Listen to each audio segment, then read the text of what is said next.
کراچی سے میں ہوں ناصر بٹ، اور اس وقت ہم بات کریں گے شہر میں ہونے والے واقعات کی، اور ایسے واقعات اور حادثات جو رونگٹے کھڑے کر دیں. جس طریقے سے کل مریر ہاٹ پہ ایک واقعہ رونما ہوا، کس طریقے سے والدین بے دردی کے ساتھ کچلے گئے، اور ساتھ میں وہ نومولود بچہ جو جس نے ابھی دنیا دیکھی ہی نہیں تھی، اس کو پتہ ہی نہیں تھا کہ میں کہاں ہوں، کہاں جا رہا ہوں، اور وہ اللہ سے جا ملا.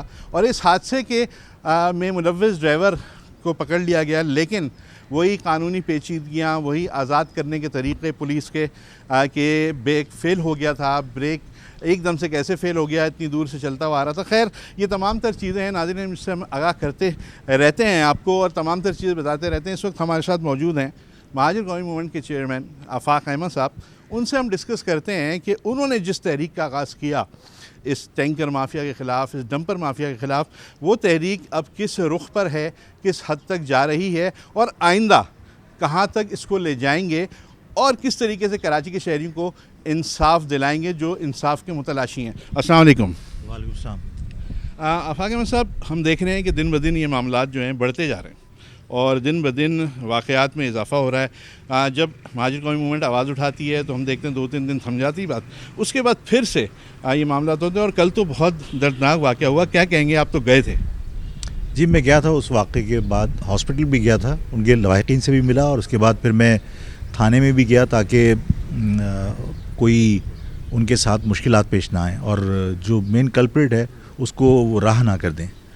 تو بہرحال جو مجھ سے بن سکا میں نے کیا، لیکن واقعہ بہت دکھ دہ واقعہ تھا.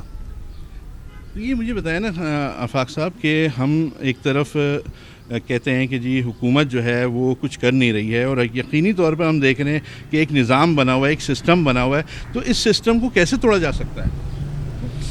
دیکھیے ابھی آپ اپنے انٹرو میں ہی بتا رہے تھے کہ ہم نے جو سفید کپڑے کی جو تحریک کا ہم نے اعلان کیا ہے، اور جو اس پہ کام ہو رہا ہے، 12 تاریخ کو لوگوں کو ہم نے اپیل کی ہے کہ لوگ باہر نکلیں، تو وہ اب صرف ڈمپر یا واٹر ٹینکر کے خلاف نہیں ہے، بلکہ ان کے سرپرست تو ایکچولی پیپلز پارٹی ہے. پیپلز پارٹی نے تمام شہر کو ٹھیکے اوپر دیا ہوا ہے.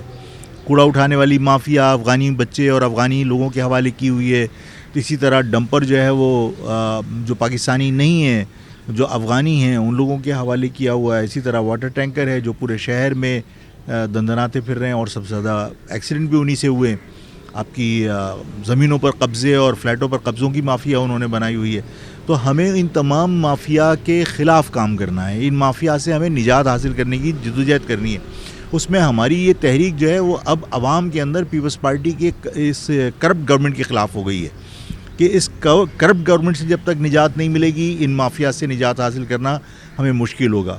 تو اب جو تحریک ہے ایکچولی وہ تو پیپلز پارٹی کی اس کرپٹ گورنمنٹ کے خلاف ہے کہ اس نے اس شہر کا بیڑا غرق کیا ہوا ہے، اس شہر کے لوگوں کے ساتھ اس نے ظلم کیا ہوا ہے. تو آفاق صاحب یہ بتاتے ہیں نا کہ ہم تحریک لے کے 12 تاریخ کو، جس طرح آپ نے کہا کہ تحریک چلے گی اور شہریوں سے اپیل کر رہے ہیں، کیا لگتا ہے کہ یہ جو اتنے مضبوط سسٹم ہے اس کے خلاف عوام کھڑے ہو جائیں گے اور عوام جو ہے آپ کا ساتھ دیں گے؟ میرا خیال ہے کہ ان کے جو شہید قائد ہیں ذوالفقار علی بھٹو، وہی کہا کرتے تھے، اور میرا بھی اس پر یقین ہے کہ عوام طاقت کا سرچشمہ ہے، اور جب عوام نکلیں گے تو پھر مضبوط سے مضبوط حکومت کو بھی اپنے رویے تبدیل کرنے پڑیں گے، یا پھر حکومتیں تبدیل ہوں گی. بہت شکریہ. ہمارے ساتھ موجود تھے مہاجر قومی موومنٹ کے چیئرمین آفاق احمد صاحب، اور ان کا یہی کہنا تھا کہ 12 تاریخ کو ہی فیصلہ ہوگا کہ یہ تحریک کہاں چلے گی اور کہاں تک جائے گی، اور عوام سے اپیل کر رہے ہیں کہ اس تحریک میں بھرپور شرکت کریں، مضبوط کریں ہاتھ ان کے، تاکہ ان مافیاز کے خلاف جو ہے لڑا جا سکے اور اس شہر کو نجات دلائی جا سکے ان مافیاز سے جنہوں نے شہریوں کا جینا دوبر کیا ہوا ہے.